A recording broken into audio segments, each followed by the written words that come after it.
Jesus é o Senhor, glória a Deus por mais uma oportunidade de estar aqui com vocês, vocês que têm sempre nos prestigiado junto a esse canal da Igreja em Vila Velha. Em algumas oportunidades anteriores, nós compartilhamos com respeito à Epístola de Paulo aos Tessalonicenses. Diga-se de passagem, nós estamos estudando essa epístola desde setembro deste ano de 2020. E essa epístola, ela traz muitos princípios espirituais para nós, práticos no nosso viver cristão, onde eu creio que é muito pertinente nós ruminarmos esses pontos, que sejam em porções pequenas, como a gente tem procurado fazer, de tempo em tempo, para que você possa se constituir ainda mais dessa epístola. Eu não tenho como fazer uma revisão aqui, porque o tempo é curto para esse momento, para essa oportunidade que eu estou aqui agora, mas eu penso que você está acompanhando, aí na playlist tem bastante mensagens com respeito à Epístola de Paulo aos Tessalonicenses, onde você pode fazer aí um acompanhamento.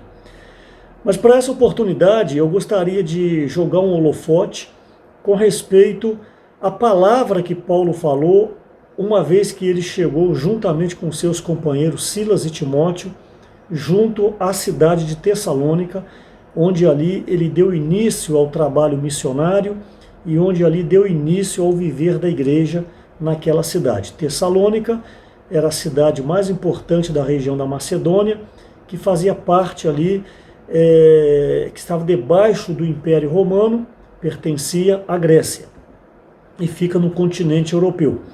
Então, uma vez que Paulo foi até lá, através de uma visão que ele teve ali em Atos 16, aquela visão a partir de Troade, a visão do varão macedônio, e uma vez que Paulo ingressa em Tessalônica, ele achou ali uma cidade, uma cultura bastante carregada no aspecto espiritual, porque eles criam no politeísmo, que quer dizer a crença em vários deuses. Então, como Paulo era alguém que já estava na sua segunda viagem missionária, ele provavelmente já tinha ali bastante experiência, desde a partir da primeira viagem missionária com Barnabé.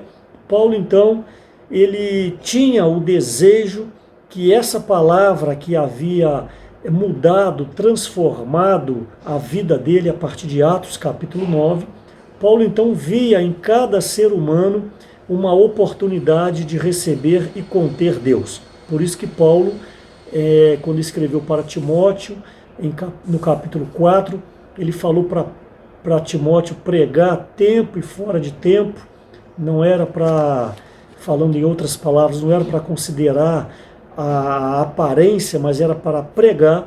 Então foi com esse espírito que Paulo foi até a cidade de Tessalônica, e ele então levou até eles uma palavra poderosa, não uma palavra humana, não uma palavra baseada em eloquência de homens, mas a palavra de Deus. E essa palavra, ela causou ali naquela cidade uma grande repercussão. Por quê?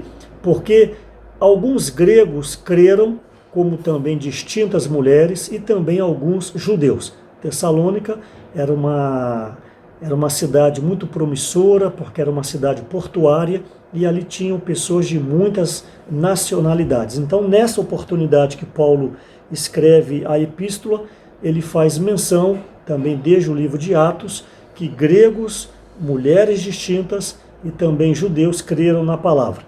E essa palavra que Paulo falou foi uma palavra pontual, a ponto de que aqueles que se converteram, eles imediatamente praticaram 3 itens, que deveria ser o normal de todo aquele que se converte. Primeiro item, se converter dos ídolos, de abandonar os ídolos e converter a Deus, um Deus vivo e verdadeiro, e depois passar a esperar a volta do Senhor. Então esses 3 itens, se converter a Deus. Segundo item, passar a servir a um Deus vivo e verdadeiro. Terceiro item, aguardar o Senhor. Isso deveria ser a normalidade de todos nós.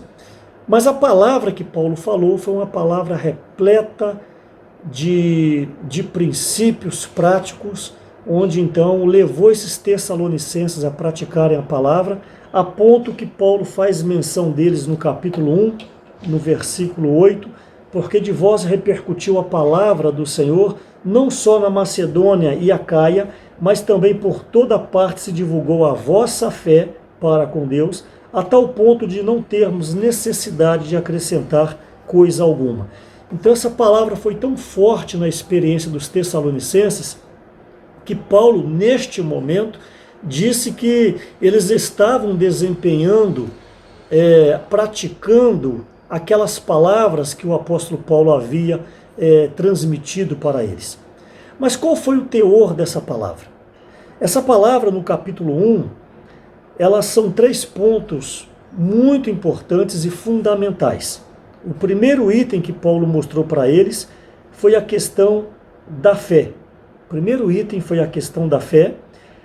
Está no versículo 3, 1 Tessalonicenses, recordando-nos diante do nosso Deus e Pai da operosidade da vossa fé, da abnegação do vosso amor, o segundo ponto, o amor, e da firmeza da vossa esperança em nosso Senhor Jesus Cristo.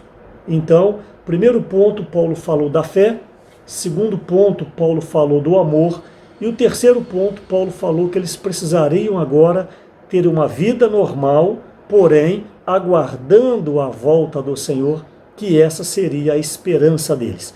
Assim como um tripé, que nós gostamos sempre de dar esse exemplo, um tripé mesmo, que tem 3 pontas, ou tem 3 sustentações, assim deve ser a sua vida cristã. A sua vida cristã, ela tem que estar fundamentada na fé, e a fé diz respeito a Deus. 1 Tessalonicenses capítulo 1, versículo 8, depois você confere aí, a fé diz respeito a Deus. O amor diz respeito aos irmãos, ao próximo, isso está em 1 Tessalonicenses 3, 12. E o terceiro fundamento desse tripé é a esperança. Isso está em 1 Tessalonicenses capítulo 2, versículo 19. Fé é para com Deus, amor é para com os irmãos, e a esperança diz respeito à volta do Senhor. Então todo o seu viver cristão, se é um viver sério, baseado nas Escrituras, você precisa diariamente exercitar a sua fé. Sem fé é impossível agradar a Deus. E se você sente que a sua fé está fraca, você deve pedir a Deus por meio da oração, porque a fé é um dom de Deus, não procede do homem. Então a fé diz respeito a Deus. Você precisa ter esse link, você precisa estar conectado a Deus por meio do crer. Quando você crê, obviamente você tem fé. E se você tem fé, você tem motivação, você tem fundamentação e você tem estrutura para poder exercitar o segundo item desse tripé, que é o amor. O amor, ele diz respeito ao próximo. O amor diz respeito a você ter empatia, a você se colocar no lugar do próximo, se colocar no lugar do irmão, não fazer julgamento, entender que cada um tem um pensamento diferente, cada um tem uma cultura diferente, cada um teve uma infância diferente, então você não pode querer moldar as pessoas à sua maneira, mesmo que aparentemente a sua maneira seja melhor. Mas amor é saber suportar, é saber se relacionar, é ter empatia com o próximo. E diga-se de passagem, isso é fundamental para viver a vida da igreja. Porque a vida da igreja é uma vida de relacionamento. Observe bem a sua experiência. Todo desgaste que você tem com algum irmão ou com alguma irmã, você perde a motivação de participar de uma reunião, perde a motivação de participar de um culto, seja lá onde você congrega. Então, amor, ele precisa também ser cultivado em nós. Não o amor somente natural, que isso também é devido, porque nós somos pessoas humanas, mas o mais importante é o amor de Deus, o amor ágape. E o terceiro item, então, para esse fundamento de uma vida cristã normal, é a esperança. Você não pode viver nessa terra como se nada tivesse acontecendo, ou depois que morre acabou tudo. Não, você tem que ter uma esperança. Qual é a sua esperança? A grandiosa volta do Senhor. Então, quando você tem comunhão íntima com Deus diariamente, você tem uma fé fortalecida, o resultado, você vai passar a amar o seu próximo, você vai ser mais longânimo, você vai suportar mais, vai passar a orar mais para o próximo, pelo próximo, e então o resultado final, você vai aguardar o Senhor sem temor algum, porque quando o Senhor vier, Ele vai julgar os nossos feitos, tudo o que fizemos pelo meio do corpo. É o que está em 2 Coríntios capítulo 5, versículo 10. Então, se você tem uma conexão com Deus, que é a fé, se você tem uma conexão com os irmãos, que é o amor, o resultado, você aguarda o Senhor sem temor algum, e Ele então falará, como está em Mateus 25, versículo 20 em diante, 21, muito bem, servo bom, fiel e prudente, entra no gozo do teu Senhor. Aleluia por essa epístola de Paulo aos Tessalonicenses, que de porção em porção nós vamos ganhando o sentimento do apóstolo quando ele escreveu essa epístola, e assim nós poderemos ter uma vida espiritual sadia e uma vida espiritual que agrada a Deus, e assim cooperaremos com o regresso do Senhor. Portanto, zele pela sua fé, exercite o amor, e o resultado, você aguardará o Senhor diariamente, a grandiosa vinda do Senhor. Que o Senhor te abençoe. Jesus é o Senhor.